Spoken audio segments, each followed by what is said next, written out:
আজি গালি হাই স্কুললৈ আহিছোঁ চিমেণ্ট চাপৰি পাৰ হৈ মেলি কাৰণ এইটো এৰিয়াত মই খুব কম আহিছিলোঁ তথাপিও মই আজি আহি খুবেই আনন্দিত কাৰণ আমাৰ বাইদেউসকলো আছে আৰু লায়ন্স ক্লাবৰ গোটেইখন মেম্বাৰো আছে তেওঁলোকৰ লগত আমি JJM হস্পিটেলে একেলগে এটা স্বাস্থ্য শিবিৰ কৰিছোঁ ইয়াতে এৱেৰনেছ প্ৰগ্ৰাম এটা কৰিলোঁ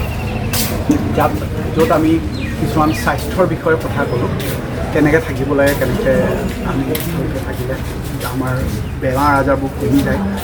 এই বিষয়ে অলপ কথা পাতিলোঁ এতিয়া এইখিনি কৰি পেলাই আমি মানুহখিনি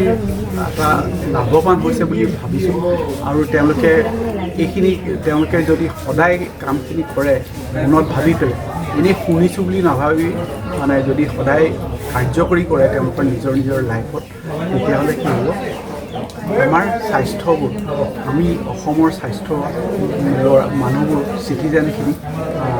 খুব স্বাস্থ্যৱান হ'ব পাৰে এইখিনিয়ে মই ক'ম আজি আমাৰ গালি হাইস্কুলত এখনি স্বাস্থ্য শিবিৰ আমি অনুষ্ঠিত কৰিছিলোঁ এই স্বাস্থ্য শিবিৰত মূলতে জড়িত আছিলে লায়ন্স ক্লাব অফ মুৰকং চেলেক আৰু Lions club of Dibrugarh excellence ইয়াত আমাক সহযোগ কৰিছিলে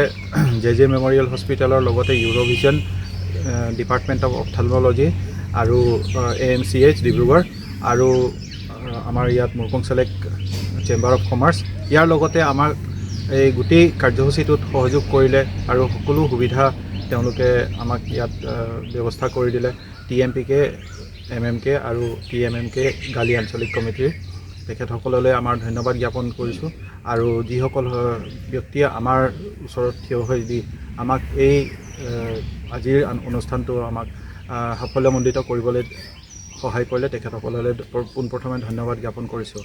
এই শিবিৰত প্ৰায় 100জন ব্যক্তিৰ স্বাস্থ্য পৰীক্ষা কৰা হৈছিলে য'ত আমি প্ৰায় 7জন মানুহৰ কেটাৰেক্ট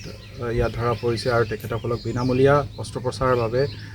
তেওঁলোকক পৰামৰ্শ দিয়া হৈছে গতিকে তেওঁলোকে যদি ইচ্ছুক আছে তেওঁলোকে আমাৰ পৰৱৰ্তী সময়ত আমি তেওঁলোকৰ যাতায়াতৰ ব্যৱস্থা কৰি দিয়া হ'ব আৰু যাৰ দ্বাৰা তেওঁলোকক বিনামূলীয়াকৈ ডিব্ৰুগড়ত নি আমি চিকিৎসা আৰু অস্ত্ৰোপচাৰ ইয়াৰ দ্বাৰা কৰা হ'ব গতিকে এই এনেকুৱা কাৰ্যসূচী আমি লায়ন্স ক্লাবে লৈ থাকোঁ আৰু বিভিন্ন সময়ত আমি লৈ থাকিম গতিকে সকলোৰে সহায় সহযোগিতা কামনা কৰি ধন্যবাদ জ্ঞাপন কৰিছোঁ ধন্যবাদ